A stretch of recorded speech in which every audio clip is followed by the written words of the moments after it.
afternoon, everyone. I'm your reporter, number 8, and I'm assigned to solve the problem 15 and problem 16. For the problem 15, we have energy efficiency, aircon in a BPO office. The problem: an energy consultant in Bonifacio Global City, or BGC, advises a BPO company to increase its office air conditioner temperature from a chilly 21 degrees Celsius to the government recommended 25 degrees Celsius to save on electricity costs. To include this in a report for the company's American headquarters, the consultant needs to state the temperature change in Fahrenheit. What are the initial, final, and change in temperature in degree Fahrenheit? For the solution, we have to use the formula degree Fahrenheit equals 9/5 times degree Celsius plus 32. For our initial, I denoted it as degree Fahrenheit initial.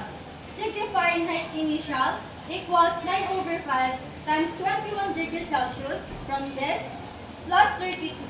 And the answer is 37.8.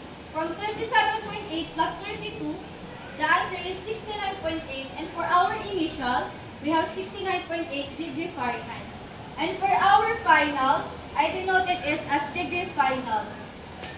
For our degree final, we have 9/5 times 25 degrees Celsius from this recommended plus 32 gives us 45.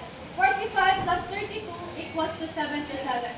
For our degree Fahrenheit final, we have 77. And for our change of temperature, we just have to subtract the final and the initial for us to have the change.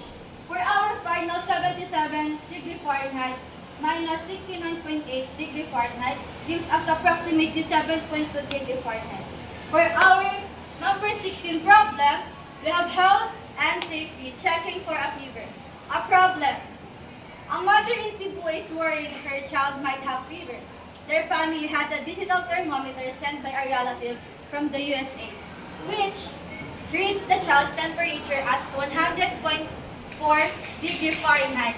In the Philippines, a fever is generally considered to be a body temperature of 39 degrees Celsius or higher. Does the child have a fever according to the local standard? For us to know whether the child has a fever or not, we have to convert the Fahrenheit to degrees Celsius.